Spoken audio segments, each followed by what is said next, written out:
औज़ु बिल्लाहिस समीइल अलीम मिनश शैतानिर लईनिर रजीम बिस्मिल्लाहिर रहमानिर रहीम अल्हम्दुलिल्लाहिल्लज़ी ज़िक्रुहु शरफ़ुन लिज़्ज़ाकिरीन व ताअतुहु नजातुन लिलमुतीईन व हम्दुहु इज़्ज़ुन लिलहामिदीन व शुक्रुहु फ़ौज़ुन लिश्शाकिरीन वस्सलातु वस्सलाम अला सय्यदिल अंबिया वल मुरसलीन अबिल क़ासिम मुहम्मद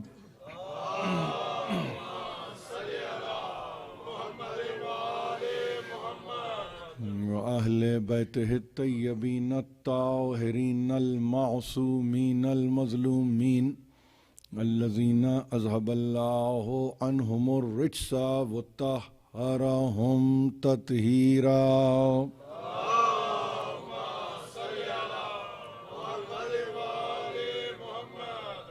अम्मा बादु फ़क़द क़ालल्लाहु सुब्हानहु व तआला फ़ी मुहकम किताबिहिल हकीम या अय्युहल्लज़ीना आमनू औफ़ू बिल उक़ूद सलावत।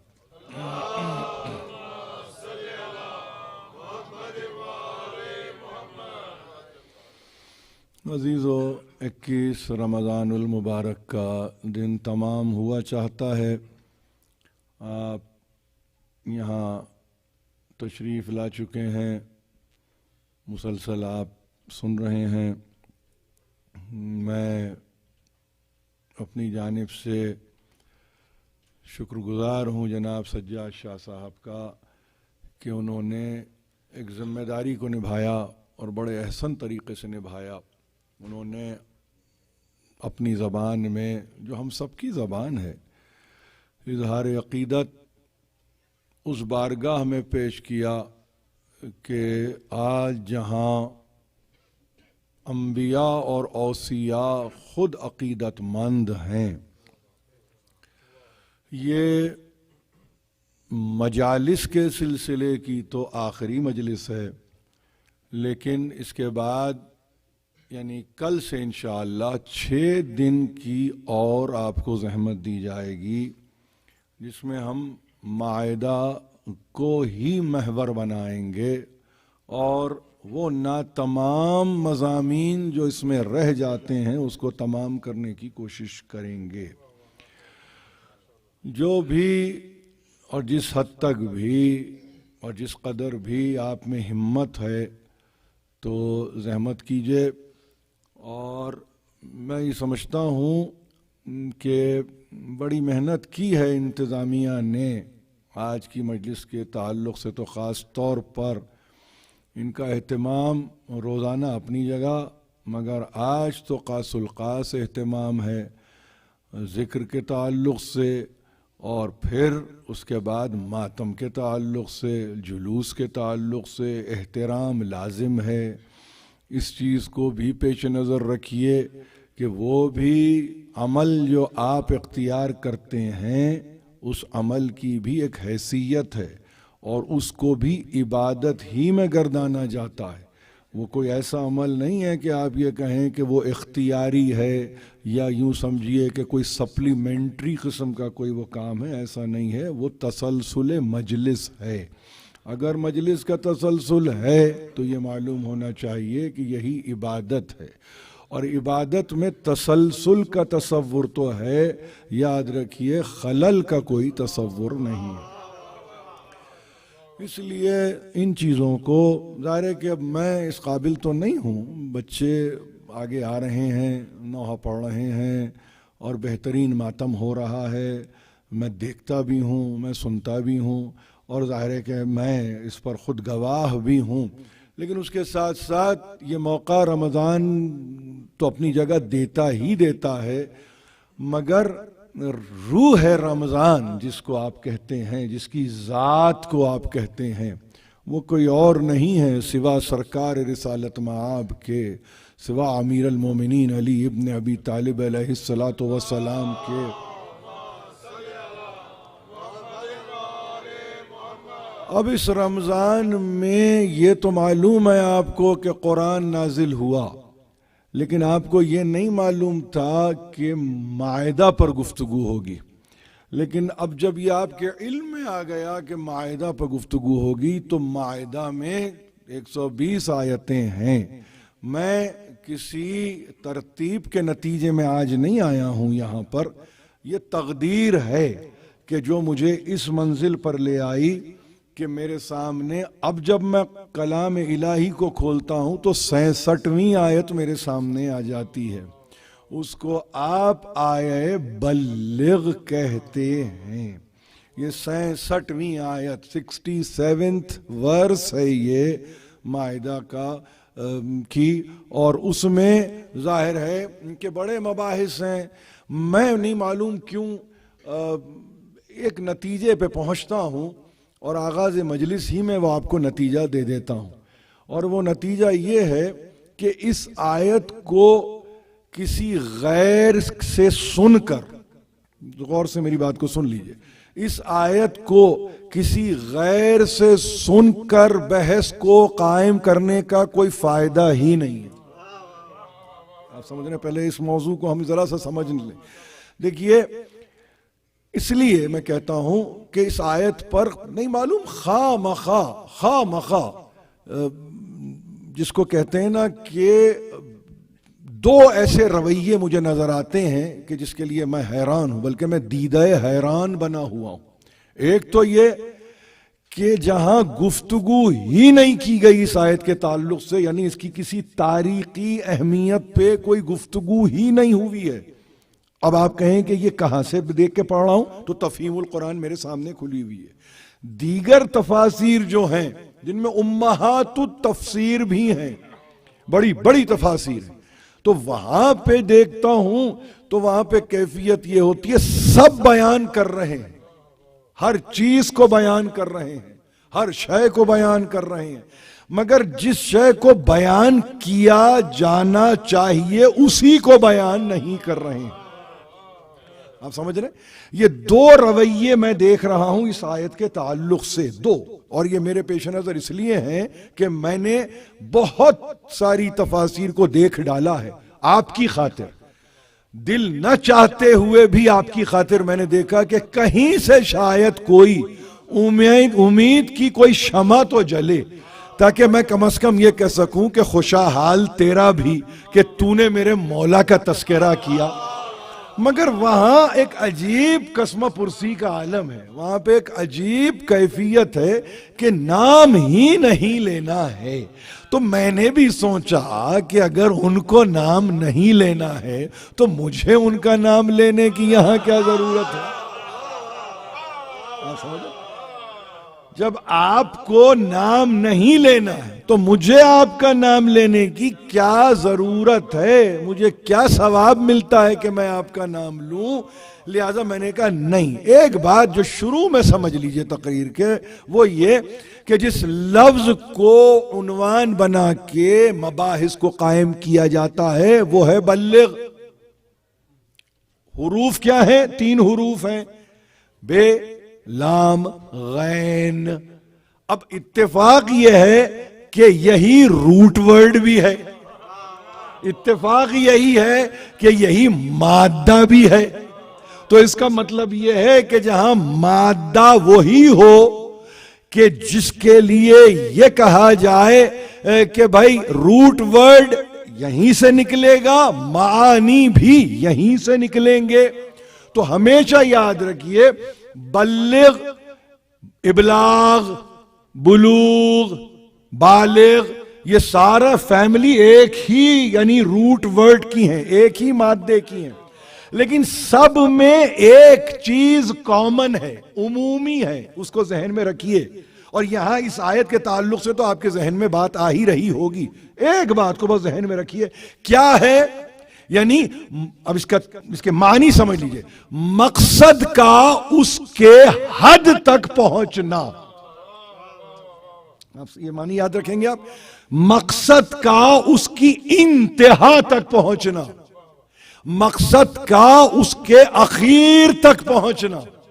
आप समझे, तीनों मैं बातें समझ में आ गई आपके, उर्दू है और मुश्किल जबान नहीं है। मकसद, अब आपके मकसद का उसके इंतहा तक पहुंचना, तो इत्मीनान मुझे ये होता है मकसद बगैर कस्द नहीं होता। जब आप कहते हैं ना मेरा मकसद ये है, यानी कस्द कर लिया है, कस्द बेदून इरादा नहीं होता। तो अब आप थोड़ा सा समझिए इस बात को, आप समझ रहे हैं, मकसद पैवस्त है कस्द के साथ, कस्द कुछ नहीं है सिवा इरादे के। अब जब कुरान के ताल्लुक से हम गुफ्तगू करते हैं तो उसमें ना मेरा इरादा दाखिल है, ना उसमें उम्मत का इरादा दाखिल है। जैसे ही लफ्ज आया बल्लिग फेले अम्र के साथ आया, तो इसका मतलब यह है कि ये मकसद इलाही है, कस्द इलाही है, इरादा इलाही है। इसका समर कहां मिलेगा? जब तक कि वो इंतहा पर न पहुंच जाए। ये लफ्ज है, अगर इस लफ्ज को आप समझ लें तो याद रखिए कि आपके लिए मुश्किल आसान हो जाती है। लेकिन जहां इस लफ्ज को कोई ये कहे बल्लिग के माने कुछ बयान कर देने के हैं, तो बल्लिग के माने बयान करने के नहीं है, बल्लिग के माने पहुंचा देने के हैं। ये समझ, इस बात को समझिए। तर्जुमे में मामूली गलती आपको कहां से कहां ले जाएगी, आपके हदफ से दूर कर देगी, आपके मकसद से दूर कर देगी। तर्जुमे में ये कि बयान कर दो, कह दो, नहीं, ये गुफ्तगू नहीं है, पहुंचा दो। इसलिए कि जहां पहुंचना है वही तो मंजिल मकसूद है।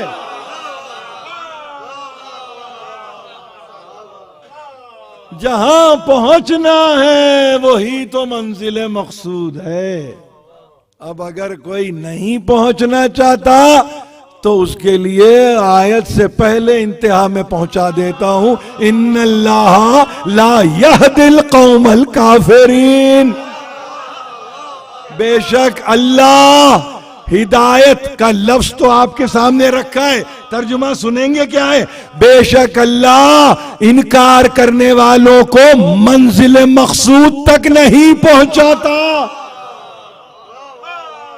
ये छिपाने का खेल खत्म कीजिए, ये छुप छुप के वार करने का खेल खत्म कर दीजिए। बल्लिग का मतलब मकसद तक पहुंचना, पहुंचा देना, हद तक आ जाना। यहां हिदायत का मतलब क्या है? हिदायत के माने अब तालीम नहीं है, अब तुम्हारी एजुकेशन के दरवाजे बंद, अब तुम्हारे लिए रहनुमाई के दरवाजे बंद, अब तुम्हारे लिए किसी किस्म की कोई गुफ्तगू तुमसे तो कम से कम नहीं होगी, क्योंकि मंजिले मकसूद तक खुदा नहीं पहुंचाएगा जो इनकार करता हो।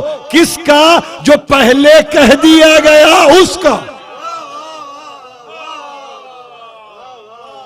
ये वो हमारे पास असासा है कुरान में कि जो ये समझिए कि आपकी नजात का सामान लिए हुए है।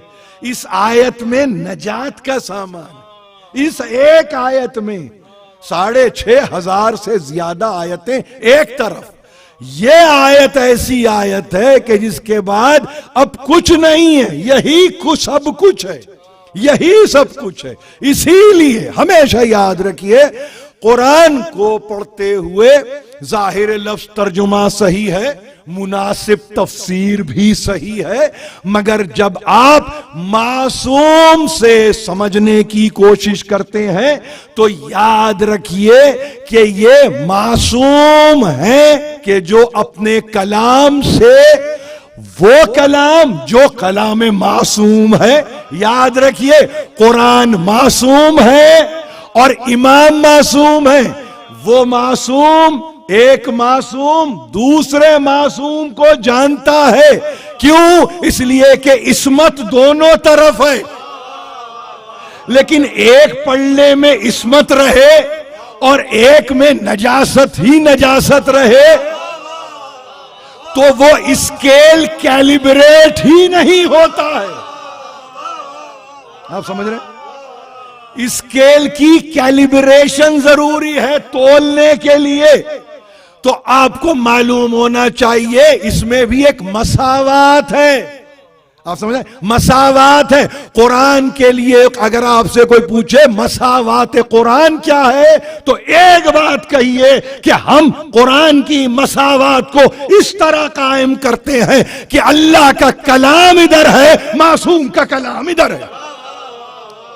ये मसावात कुरान है।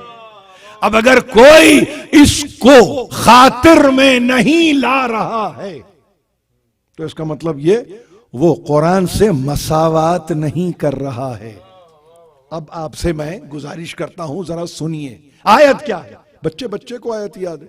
या अय्युहर रसूलो बल्लिग मा उन्ज़िला इलैका मिन रब्बिक। और उसके बाद वक्फे मुतलक का निशान।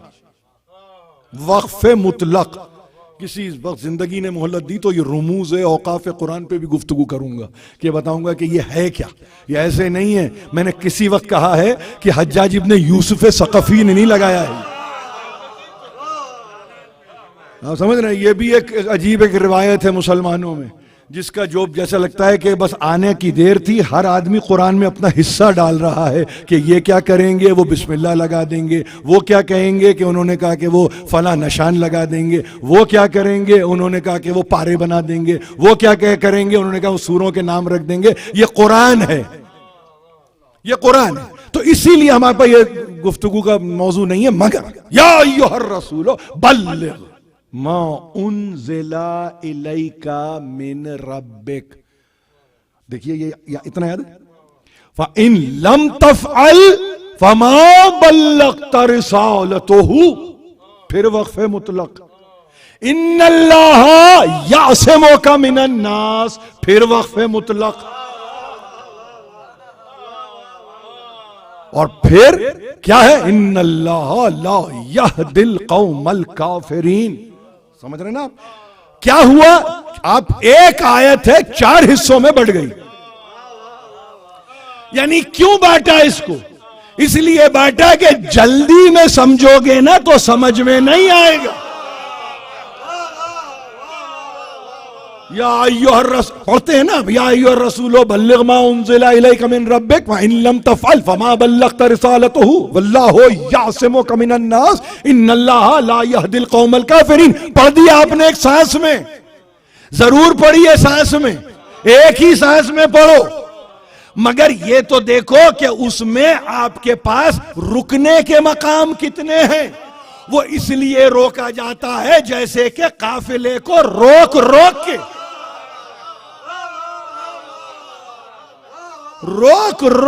काफिले को चप्पे चप्पे पे, कदम कदम पे। और ये कह के देखो यहां रुक जाओ, अब यहां बैठ जाओ, अब यहां ठहर जाओ, यहां तवक्कुफ करो, इसको मौक़िफ़ बना लो, इस जगह पे अपना क़ियाम करो, ताकि तुम्हें सही माना में पैगाम समझ में आए। पैगाम समझ में आए। ये कुरान पढ़ने का तरीका है। आए बल्लिग ने तो जहां और कमालात किए, ये कमाल भी कर दिया। ये आए बल्लिग का कमाल है। कमाल है कि पहुंचना है तुम्हें किसी तक जो कि तुम्हारा मकसद है। आप समझ रहे? पहुंचना है वहां तक जो तुम्हारा मकसद है। जिस तक पहुंचोगे वो मंजिल मकसूद है। इस तमाम चीजों में तुम्हारा इरादा जरूरी है, जिसको क़स्द कहा जाता है। यानी इसका मतलब कोई ऐसी मंजिल इसमें है जिसमें इरादा भी जरूरी है, जिसमें नीयत भी जरूरी है, और जिसके बाद तुम में वो ताकत भी जरूरी है जो वहां तक तुम्हें ले जाए। एक ही आयत है और इतनी गुंजाइशें हैं ये आयत ना उस वक्त रुकी थी ना आज रुकी है, तो जिसको आना है अब भी वक्त है, आ जाए। अब इस पर बहस करते हुए नहीं मालूम, ऐसा लग रहा है जैसे कि अल्लाह कोई जुडिशियल रिमांड ले रहा है, तर्जुमे कर रहे हैं ऐसे ऐसे। वइन लम तफअल फमा बल्लगत रिसालतहु, इसका अजीब अजीब तर्जुमा हो रहा है। मेरी बात को बहुत गौर से सुनिए, बहुत हबीब से गुफ्तगू हो रही है, हबीब से। पहले तो ये समझिए गुफ्तगू किससे हो रही है। तर्जुमा बड़े आराम से रफीक कर देते हैं आप, नहीं रफीक नहीं, हबीब, जिससे वो मोहब्बत करता है। मोहब्बत में रिमांड नहीं लिया जाता। आप क्या समझ रहे हैं, क्या गुफ्तगू हो रही है? खुदा के लिए समझिए इसको। अगर कुरान समझ में नहीं आ रहा है, उसकी वजह क्या है? इसलिए कि तुमने कीने का चश्मा लगा के,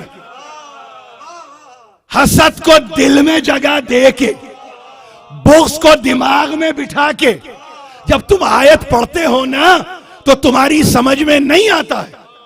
निकालो इन तीन चीजों को तो पहले। हाँ समझ रहे?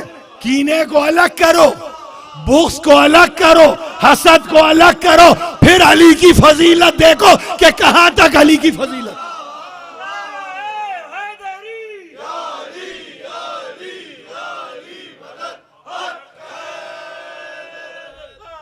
आप समझ रहे? आपको समझना इसलिए जरूरी है कि आप कुछ ऐसी चीजों के साथ हैं कि जिनसे पहले अपने आप को दूर तो करो। हटाओ इनको इधर उधर से, हटाओ इनको इधर उधर से, हटाओ इनको अपनी फिक्र से, हटाओ इनको अपनी सोहबत से, इनको अपनी सोहबत से हटाओ। मैंने लफ्ज सोहबत इस्तेमाल किया है, मैं कोई और लफ्ज इस्तेमाल नहीं कर रहा हूं। हटाओ इनको और उसके बाद देखो कि अब अली नजर कैसे आते हैं।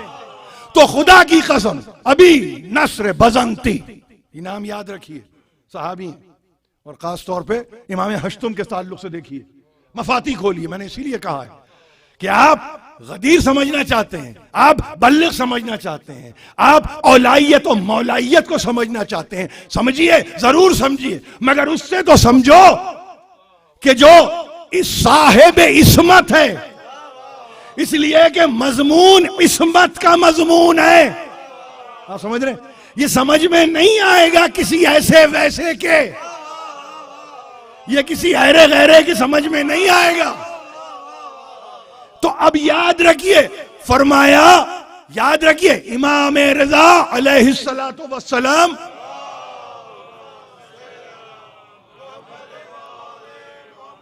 अभी नस्र बजंती से कहा, और एक जियारत अमीर अल मोमिनीन में एक जियारत, और वो जियारत कि जिसको गदीर के दिन ही पढ़ा जाता है।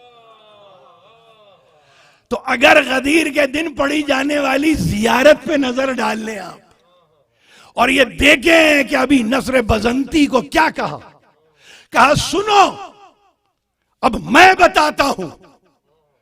अब इमाम हश्तुम है, वो भी अली है, एक अली, एक और अली नहीं, वो अली जो अमीर अल मोमिनीन है, उसके मुताल्लिक सुनो क्या, इन्नल्लाह ताला, ये पूरी तुलानी जियारत है। मेरा मकसद, मैंने क्या कहा, मेरा हदफ जहां तक है मैं वहीं तक बयान करूंगा।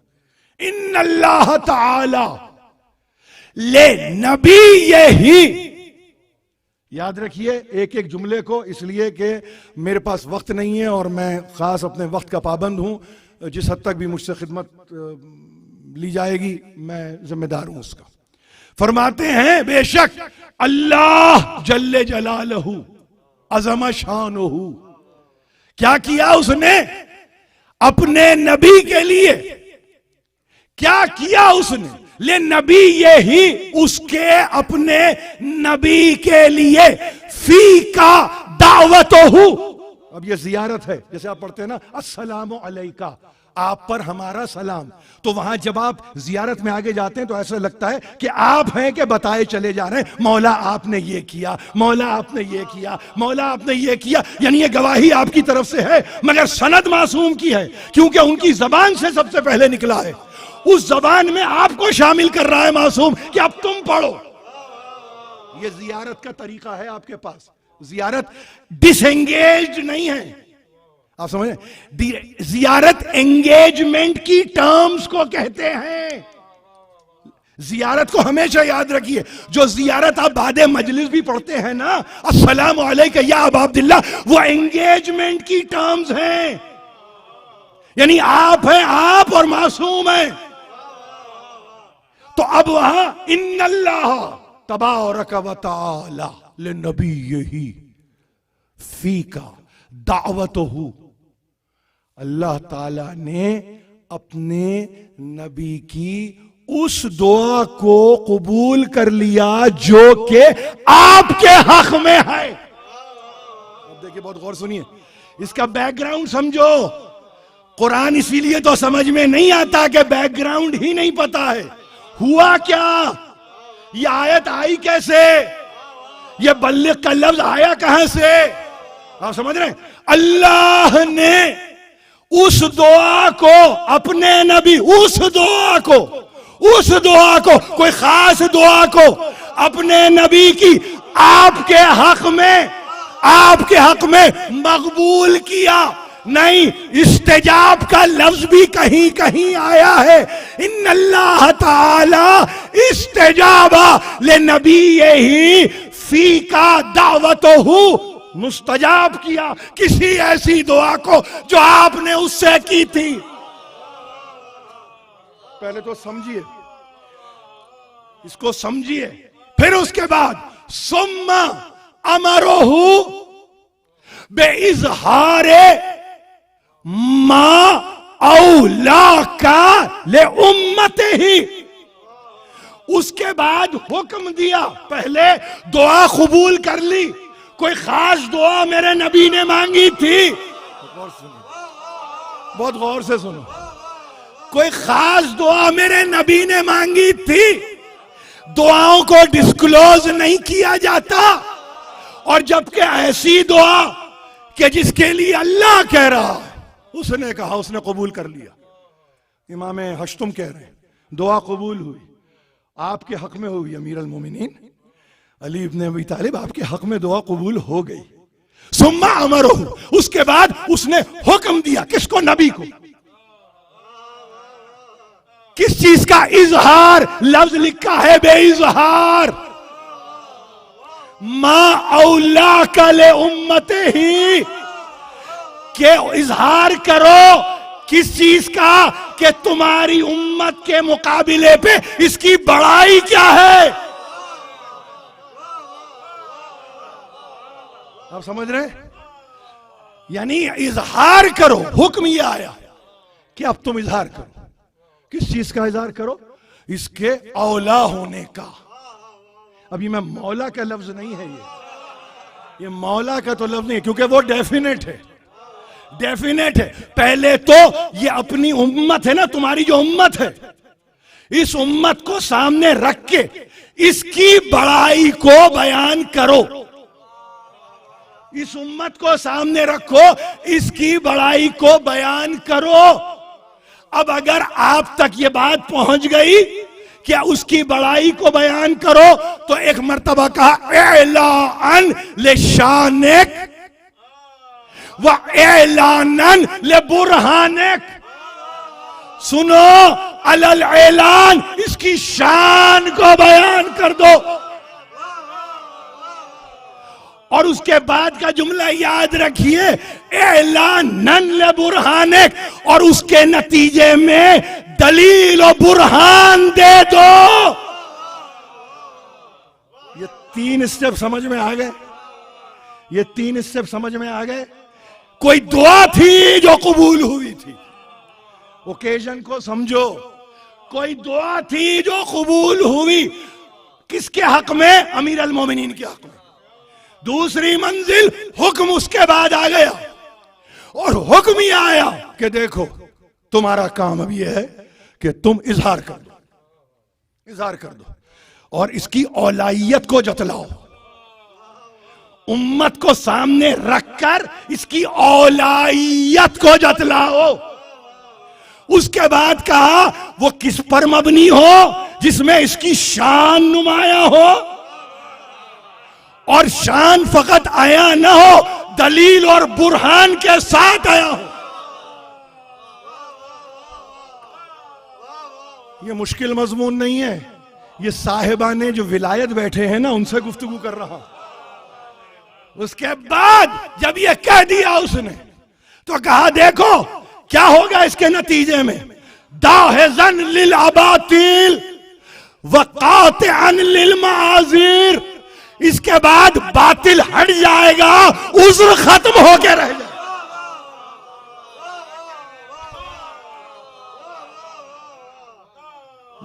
इस ऐलान के बाद, अभी मैंने कुरान नहीं पढ़ा है,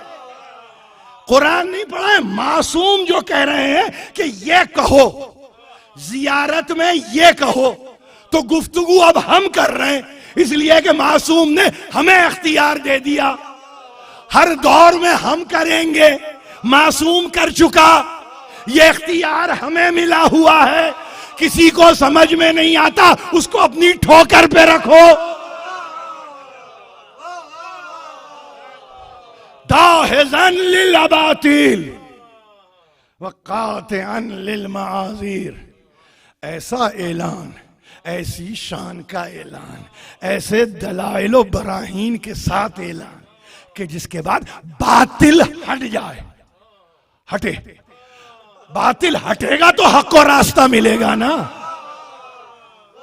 हमारे पास मखलूत होके नहीं चलते हम। बातिल को हटाओ ताकि हक आगे आए।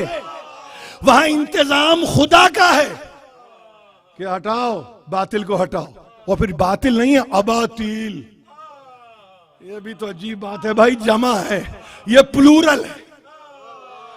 ये गिनती 1 2 3 की नहीं है, नहीं मालूम कहां तक की गिनती, नहीं मालूम कहां तक की गिनती। समझ रहे ना? हटाओ अबातिल को, हटाओ माजीर को, यानी माजीर के जहां पे कोई माजरत करता हुआ पाया जाए, उज्र करता हुआ पाया जाए। देखिए, भागने नहीं देगी ये जियारत किसी को। ये ओहद का मैदान नहीं है, ये गदीर का मैदान है, गदीर का।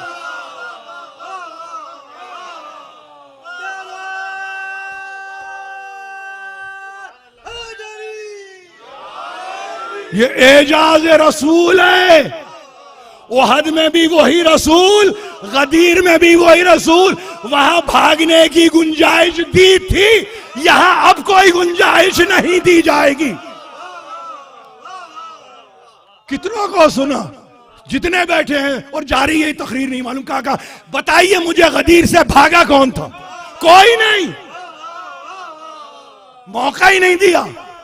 नहीं, मौका क्या, कहलवा दिया, कहलवा दिया, तबरीक दिलवा दी।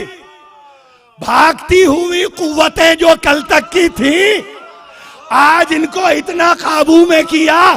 तुम ही भागे थे, तुम ही से मुबारकबाद भी लेना है।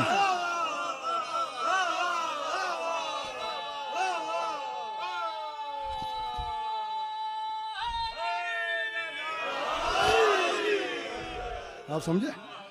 याद रखना मेरी बात। इमाम अशतुम फरमाते हैं कि याद रखो। फिर क्या हुआ? हुआ क्या? फलम्मा अशफका मिनल फासिकीन, याद रखिए मेरी बात, वत्तुका फी कल मुनाफिकीन औहा इलैहि रब्बुल आलमीन। देखिए, अजीब फिक्रा है ये, इसका तर्जुमा करता हूं। आपको परेशानी है ना कि बल्लिग को खोल के बताइए। मैं बताता हूं क्यों नहीं ऐलान कर रहे थे, मैं बताता हूं, इमाम रजा बताएंगे। उन्होंने कहा इसलिए कि नबी खाइफ थे। किससे? अपनी जात के ताल्लुक से नहीं, अली के ताल्लुक से और दो ऐसी कैफियतों को रख दिया कि जहां कहा अली काइफ थे, फासिकों से काइफ थे रसूल फासिकों से काइफ थे, मुनाफिकों से काइफ थे। फासिक तो होता है बदकिरदार, मुनाफिक नहीं मालूम कितने चेहरे बदल बदल के।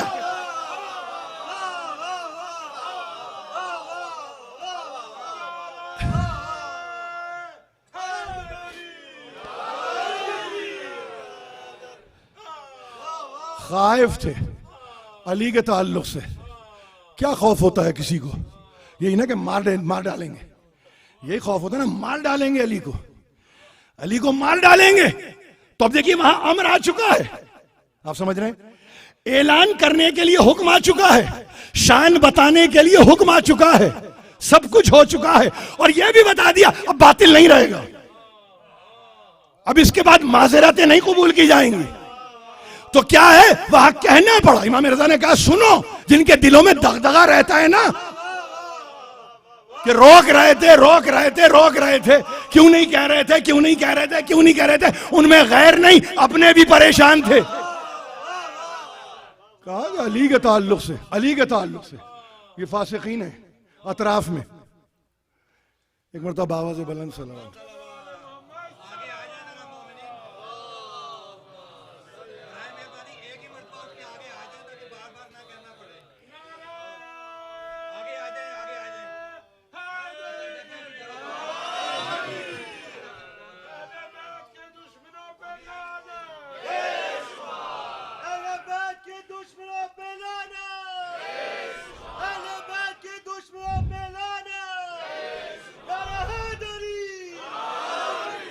समझे, फलम्मा अशफका, जब डरे, खौफ दिल में आया। किसका खौफ था? खौफ था फासिकों का, खौफ था मुनाफिकों का, और अली की बाबत था कि ये अली के ताल्लुक से इसको जक पहुंचाएंगे, इसको नुकसान पहुंचाएंगे। एक ही जुमला, अभी रुका नहीं है कलाम, फ़अौहा इलैहि रब्बुल आलमीन, अल्लाह जो आलमीन का रब है उसने वही की, या अय्युहर रसूलो बल्लिग मा उन्ज़िला इलैका मिन रब्बिक।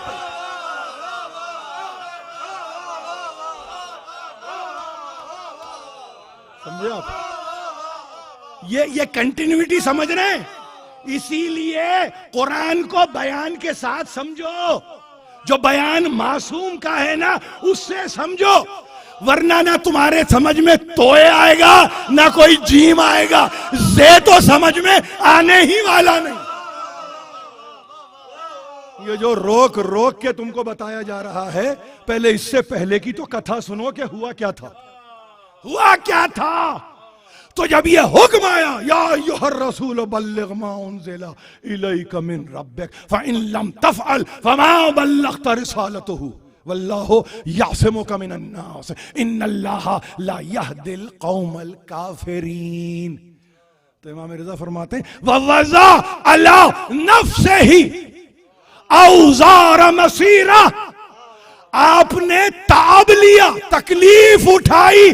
जब ये पैगाम आया तो आपने एक मर्तबा सफर इख्तियार किया, और जब आपने सफर इख्तियार किया तो क्या आलम था सफर का? फरमाते हैं सुनो, नहज़ल रमज़ाइल हजीर, तपते हुए सहरा में ले जाके काफिले को रोक दिया।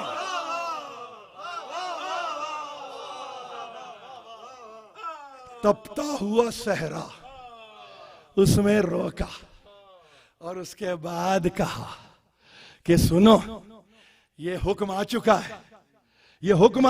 है, अब जब मैं कह रहा हूं कि हुक्म आ चुका है तो मुझसे कहा गया है कि पहुंचा दो। तो बेख्तियार कहा, क्या मैंने तुम तक नहीं पहुंचा दिया? और किस आवाज में? कहते हैं बुलंद तरीन आवाज थी सरकार रिसालत में आपकी। 63 बरस की उम्र है, 63, और उसमें वो सहरा कि जिसके लिए लिखा है आपके पास मुफस्सिरीन ने 1,20,000 आदमी जहां जमा हो। ये माइक मुझसे हटाइए, मैं 200 लोगों से गुफ्तगू नहीं कर सकता। वहां पे ये कोई सीना बसीना नहीं है, ये बाद में जिसके सीने महफूज थे ना उन्होंने पहुंचाया है। वहां तो खुतबा भी है तो वो दे, सुना भी दे तो वही सुना दे, और निदा भी दे तो वही निदा दे। और जब उसके बाद ये कह दिया तो बस इतना कहा कि मैंने पहुंचा दिया, तो सबों ने कहा भला। तो फिर उसके बाद भाई इतना कहा अलस्तु अलस्तु औला लकुम। देखिए ये जुमले को कई तरीके से आपके पास आया है, और हमारे पास इसकी मुख्तलिफ रिवायतें हैं। औलाइयत पहले है, मोमिनीन का तस्करा बाद में है, कहीं मोमिनीन पहले हैं औलाइयत बाद में है, जैसे भी, लेकिन ये जुमला अपनी जगह मौजूद है। अलस्तु औला बिकुम मिन अनफुसिकुम, क्या मैं तुम्हारे नफ्सों पर औला नहीं हूं? सब सारे पैगाम आ चुके। मेहदी पोया अल्लाह मकामहू ने तो ये लिखा कि जहां ये कहा जा रहा है ना कि पहुंचा दो का मतलब जो आया फिर से पहुंचा दो, ऐसा नहीं था। जिसको पहुंचा दिया, इससे पहले सब पहुंच गया। अरे हज करके आ रहे हो ना, अब और क्या पहुंचाना है? सब पहुंचा दिया।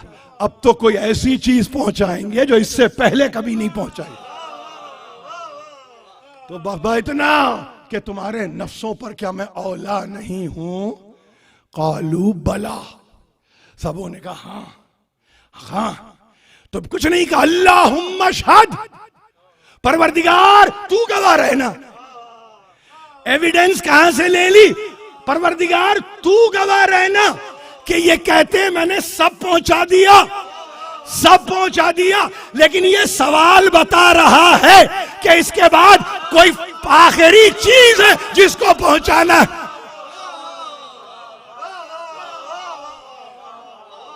हम ये कह रहे हैं कि तुम कहते हो हमने पहुंचा दिया, हाँ हम कहते हैं कि हाँ अल्लाह को गवाह बनाएंगे। जब अल्लाह को गवाह बना दिया तो कुछ नहीं। अब इमाम रजा ने ये कहा फ़अक़ज़ा, अब चूंकि जियारत में है ना तो इसका आप देखेंगे कि इसका रुख क्या है। फ़अक़ज़ा, उठाया, बेयदे का, मौला आपको हाथ से पकड़ के।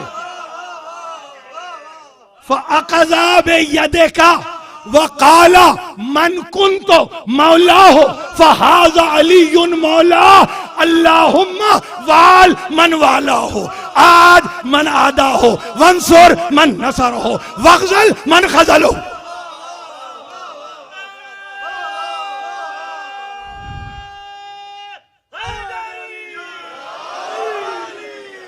इमाम रिज़ा कहते हैं कि मौला आपका हाथ पकड़ के उठाया। अब देखिए ये अपॉर्चुनिटी हमको कैसे मिल रही है कि हम अपनी जियारतों में कहते हैं मौला आपका हाथ पकड़ के उठाया था। ये इख्तियार तो देखो, ये आपका इख्तियार है, आपका, बशर्ते कि जियारत पढ़ो। जैसे ही जियारत पढ़ेंगे तो आप ये कहते हुए पाए जाएंगे।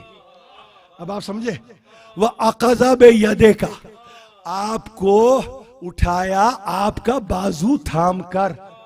आप वहां नहीं है।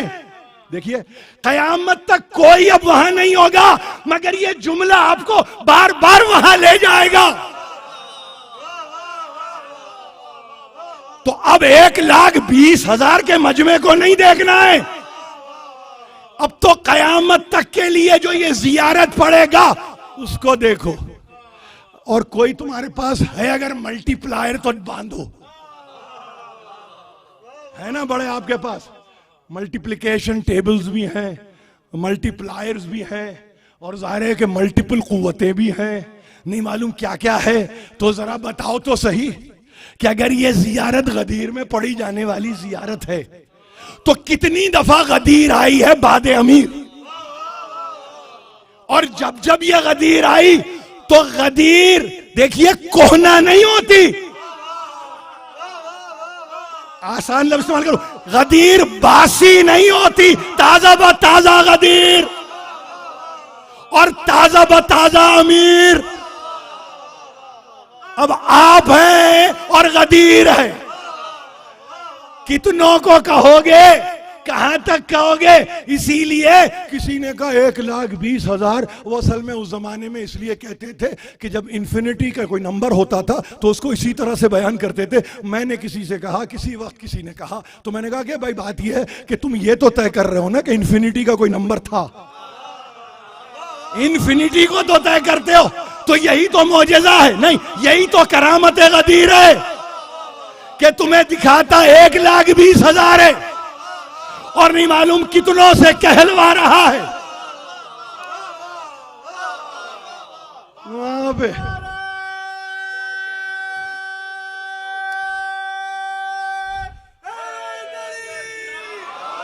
तो कभी अब तर्जुमा करना, कभी इस आयत का तर्जुमा करना तो बड़ा पोलाइटली करना, बहुत पोलाइटली करना। अपने हबीब को रसूल कह के पुकार रहा, उसके बाद देखो कि कहता क्या है कि पहुंचा दीजिए, और उसके बाद क्या कहता है, देखिए अगर आपने इसको नहीं पहुंचाया तो इसकी मिसल ऐसे है जैसे सब एक तरफ ये एक तरफ।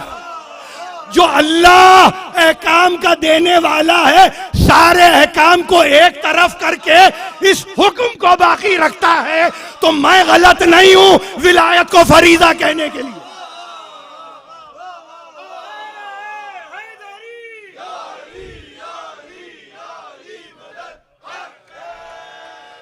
अहकाम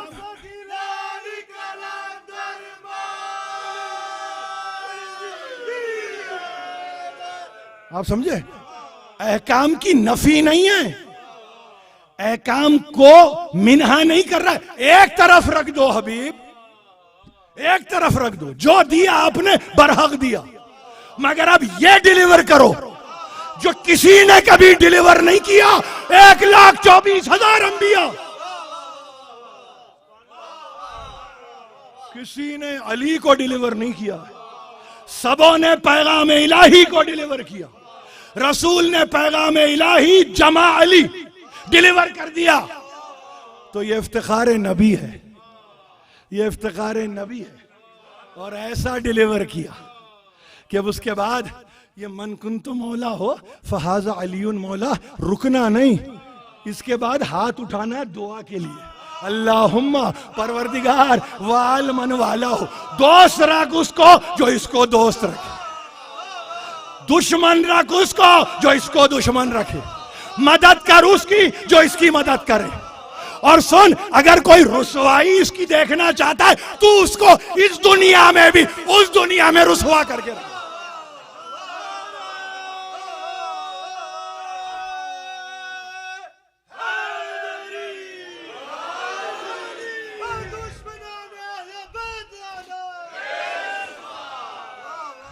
आप समझ रहे, बुरीदा नहीं पढ़ना कभी इस हदीस को, उस हदीस को बुरीदा नहीं पढ़ना, इसमें दुआ है।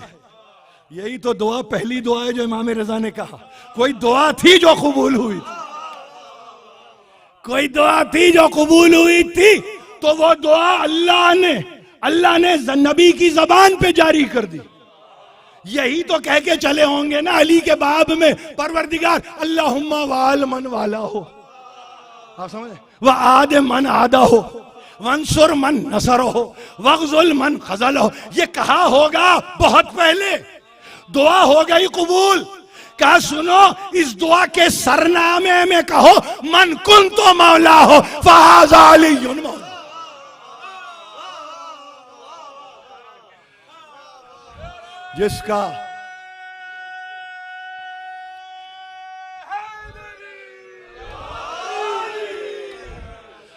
जिसका मैं मौला, अलीउन मौला नहीं, फहाजा अलीउन मौला।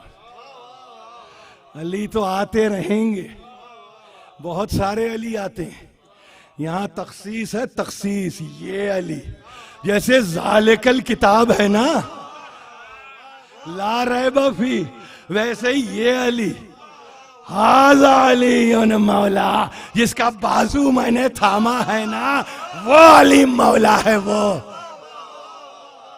अजीजो, अब डरना नहीं है इसके बाद। वल्लाहु यासिमुका मिनन नास। अरे इतने अहकाम में देकर खौफ दूर नहीं होता था, ये कैसा हुक्म दे दिया कि जिसके बाद अब ना कोई हुज़्न है ना खौफ है। अला इन्ना औलिया अल्लाही ला खौफुन अलैहिम वला हुम यहज़नून। अब किसी को ना कोई खौफ ना कोई हुज़्न। तो सुन्नतों पे आमिल अगर दुनिया है तो जरा पूछे कि इसके बाद रसूल ने क्या किया। वहां बखिन बखिन तो कहलवा दिया। आप समझ गए ना, मतलब मैं कह रहा हूं बखिन बखिन बशर्ते के मखिन मखिन के साथ होता, दिमाग के साथ होता तो तबरीक में कुछ फायदा भी होता। अरबी में मख कहते हैं मग्ज को, वहां बखिन बखिन कह दिया। अब मुझे नहीं मालूम, मगर सरकार रिसालत में आपने अली को अब दरमियान उम्मत रख दिया। और कहते हैं कि एक वक्त आया, 63 बरस के हो चुके थे, खेमे में चले गए और जहां खेमा था वहां गए। एक मरतबा जरा सा दिन ढला, जाहिर है कि आदत होगी, जैसे कि उभरते हुए सूरज को देखते होंगे, जैसे गुरूब होते हुए आफताब को देखते होंगे। एक दफा आप जो पर्दा खेमे का देखा उलट के, तो देखा कुछ लोग हैं हज़ब मामूल पहरा दे रहे हैं। कहने लगे आज से मुझे तुम्हारी कोई जरूरत नहीं है, जाओ जाओ जाओ। वल्लाहु यासिमुका मिनन नास। खुदा की कसम, अल्लाह ने मुझे इंसानों के शर से महफूज कर लिया है। इंसानों में भेजता है, इंसानों के शर से महफूज रखता है। तो कुछ ही होते हैं जो चुने हुए होते हैं, वो उस दौर में हो या इस दौर में, ये चुने हुए हैं, ये चुने हुए हैं। और उसके बाद का तो फैसला कि अब अगर तो तुम इकरार विलायत करते हो तो कहने की नहीं, तुम्हें किसी से सनद लेने की जरूरत नहीं है कि तुम क्या हिदायत याफ्ता हो, नहीं। सनद तो उसको लेना है कि जो यहां पर इकरार विलायत नहीं करता, तो उसके लिए सनद बाहर से नहीं आएगी, अल्लाह ही उसको सनद देगा कि हम, अल्लाह ने क्या ऐलान किया है, ला यहदिल कौमल काफिरीन। खुदा का इनकार करने वाला काफिर, अली का इनकार करने वाला काफिर। काफिर, इसमें तब्दीली नहीं है। क्यों? इसलिए कि अली अल्लाह के हुक्म का नाम है, हुक्म इलाही है अली। तो जो मुनकिरे हुक्म इलाही होता है वो काफिर होता है, और जो मुनकिरे इलाही यानी उसके अहकाम का मुनकिर हो के इनकारी होता है तो वो काफिर, और जो भाग जाता है वो फासिक। क्योंकि शैतान फफसका अन अम्र रब्बे, शैतान की तारीफ यह है कि अल्लाह के हुक्म से जो निकल भागा हो। तो उस शैतान का कसूर यह है कि उसने कहा था तुझे एक मान के इसको कैसे सजदा करूं। तो मैं कभी कभी कहता हूं कि यह तमसील की दुनिया है। अर्श पे जैसे कुछ मिसालें हैं ना, फर्श पे भी कुछ मिसालें हैं। आपको तो मानता हूं मगर अली को नहीं मानता, यह नहीं चलेगा। गुफ्तगू खत्म कर रहा हूं, चाहता हूं कि इस पर आप भी जाके जरा सा निगाह दौड़ाएं, और जब निगाह दौड़ाएं तो समझें कि क्या कहा जा रहा है। हाँ, मगर वो कि जिसको ताज विलायत पहनाया गया, अब उसके सर पे अमामा नहीं है। जिसके सर पे ताज विलायत है ना, अब उसके सर पे अमामा नहीं है। अमामा क्यों अमामा नहीं है? इसलिए कि तलवार लग चुकी है। क्यों अमामा नहीं है? इसलिए कि फर्क दो नीम हो चुका है। वहां पर कहते हैं किस तरह से वो वक्त गुजारा है अमीर अल मोमिनीन ने।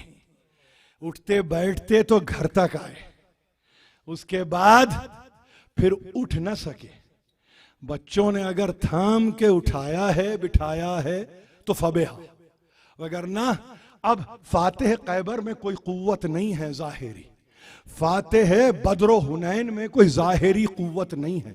आवाज देते हैं, बुलाते हैं, दिन गुजरे, 19 का दिन तमाम हुआ, तड़प तड़प के दिन गुजारा, गश पे गश आए, औलाद को जमा किया, औलाद से गुफ्तगू की, 20 का दिन आया, कहते हैं कि 20 का दिन इस तरह से गुजरा कि जहाँ पे फ़कत औलाद ही नहीं है, आपके अंसार भी हैं, आपके अहबाब भी हैं, आपके आवान भी हैं, आपके असहाब भी हैं, सब आए और आते गए, एक एक को वसीयत करते चले, एक एक को वसीयत करते चले। और वो वसीयतों का आलम ये कि हसन को बुला के और हुसैन को बुला के, उसी कुमा बेतक़वल्लाह, मैं तुम दोनों को खुदा के खौफ का तौसिया करता हूं, वह अन लाओ तबगिया दुनिया इन बगत कुमा। और देखो, जितनी तुम्हारे पीछे दुनिया आए, जितनी तुम्हारी जुस्तजू दुनिया करती रहे, इस दुनिया से बेपरवाह रहना, किसकी तरफ तवज्जो देने की जरूरत नहीं है। और सुनो, ला तासफा अला शाइन मिनहा ज़वी अनकुमा, कभी कफे अफसोस न मलना अगर इस दुनिया से किसी चीज को तुमसे रोक लिया गया हो, कभी तासुफ का इजहार नहीं करना। याद रखो, अफसोस नहीं, कफे मलामत नहीं, हाथों पर हाथ मार के गुफ्तगू नहीं, जाती है दुनिया चली जाए, न मिलती है तुम्हें न मिले। देखो, क़ूलाओ बिल हक व अमलाओ लिल अज्र, याद रखना, जब कभी गुफ्तगू करना हक की बात करना, और जब कभी अमल इख्तियार करना तो खुदा का अज्र पेश नजर रखना। कूना लिज़्ज़ालिम खस्मा व लिल मज़लूम औना, दोनों बच्चों, मेरे शहजादों, याद रखना, जालिम के लिए सख्त हो जाओ, मजलूम के लिए मोइन बन जाओ, मददगार बन जाओ। ये वसीयत है। और इस वसीयत के बाब में अमीरुल मोमिनीन ने मालूम आप क्या कहा? जिसको ये मेरे अहल में, मेरी औलाद में नहीं, उम्मत में जिस तक ये मेरी वसीयत पहुंचती है, उसको कहो इस वसीयत पे अमल करे। लेकिन पहली चीज, तकवा को शियार बनाओ। और देखो, ये तकवा जब शियार बनेगा तो फिर याद रखना, अल्लाह अल्लाह फिलाइता, खुदा को हाजिर और नाजिर जानो, यतीमों की खबरगिरी करो। कहीं ऐसा ना हो कि उनके मुंह खुले रह जाएं और एक दाना उनके मुंह में ना जा सके। कहीं ऐसा ना हो जाए कि तुम हाजिर रहो और वो बेसरो सामान हो जाए। याद रखो, अल्लाह अल्लाह फी जीरानिकुम, देखो पड़ोसियों का ख्याल रखना। क्यों? इसलिए कि ये नबी की वसीयत का हिस्सा है। वह अल्लाह अल्लाह फिल कुरान, देखो कुरान पेश नजर रहे, कहीं ऐसा ना हो कि तुम अमल ना करो, कोई दूसरा सबकत कर जाए इस किताब इलाही पे अमल करने के ताल्लुक से। वह अल्लाह अल्लाह फी बैतिल्लाह, देखो अल्लाह के घर की खबरगिरी करना, कभी भी इसको खाली ना छोड़ना, कभी भी इसको तन्हा ना छोड़ना। याद रखो, याद रखो मेरे जुमले को। अमीरुल मोमिनीन फरमाते हैं, कहते हैं, अगर इसको तर्क करोगे तो दुनिया में पहचाने नहीं जाओगे।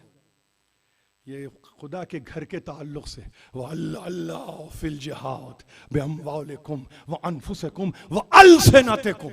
मैं बहुत तेजी से तकरीर खत्म करूंगा। मैं सिर्फ ये कहना चाहता हूं, ये वसीयतों को याद रखो। और उसके बाद कहा कि याद रखना, मेरा कातिल है और मैं हूं, जिंदा हूं, मैं बदला लूंगा, मर जाऊं तो एक ही जर्ब लगाना। और याद रखो, इस शख्स के हाथ पैर कभी ना काटना, इस शख्स के हाथ पैर कभी ना काटना। इन्नी समय तो रसूल अल्लाह व हुवा यकूल, देखो, इयाकुम बिल मुसलता, याद रखो, खबरदार कभी किसी का मुसला नहीं करना। वलाउ बिल कल बिल अकूर, वो कोई जंगली जानवर हो, मार खाने वाला, काट खाने वाला ही जानवर, कोई सग ही क्यों ना हो जो काट खाता हो, कभी उसके जिस्म के टुकड़े टुकड़े नहीं करना। ये वसीयत खत्म कर रहे हैं। हसनैन सामने बैठे हैं, हसन मुश्तबा भी हैं, हुसैन इब्ने अली भी हैं, ये कह के आंखें बंद की और उसके बाद बे इख्तियार अल्लज़ीना युबल्लिगूना रिसालातिल्लाहि व यख्शौनहु व ला यख्शौन अहदन इल्लल्लाहि व कफा बिल्लाहि हसीबा। सूरह अहज़ाब की ये आयत पढ़ी और आंखें बंद की, तब निकल गया। तर्जुमा सुनेंगे इस आयत का, ये वो लोग होते हैं जो अल्लाह के पैगाम को बिला ताअत्तुल पहुंचाते रहते हैं। ये किसी से नहीं डरते, फकत अल्लाह से डरते हैं और अल्लाह ही हिसाब लेने के लिए काफी है। घर में कोहराम मच गया, दरो दीवार से रोने की आवाज आई, बीबियों ने सरों से चादरें फेंक दी, हसनैन ने अमामे फेंक दिए। ऐसा लगता था जमीन और आसमान में जलजला पैदा हो गया। ऐसा लगता था जैसे कि आज कयामत आ जाएगी। ये कैफियत थी और मालूम ये होता था कि इंसो मलको जिन है कि नौह ख़्वां है, नौह कुना है, कहां कहां से आवाज आ रही है। यहां बच्चे गिर गिर के लौटने लगे। अब्बास का आलम जानते हो क्या हुआ? बाप के कदमों से लौटने लगे। हुसैन इब्ने अली सीने पे सर रख के रोने लगे। हाय मेरा मौला दुनिया से जा रहा था, मगर मौला आप जा रहे थे, घर में थे, आप जा रहे थे, औलाद सामने थी। मौला दुनिया से रुखसत हो रहे थे, हसन को वसीयत कर रहे थे। मौला जाते जाते आपने अपनी तदफीन के ताल्लुक से भी वसीयत की।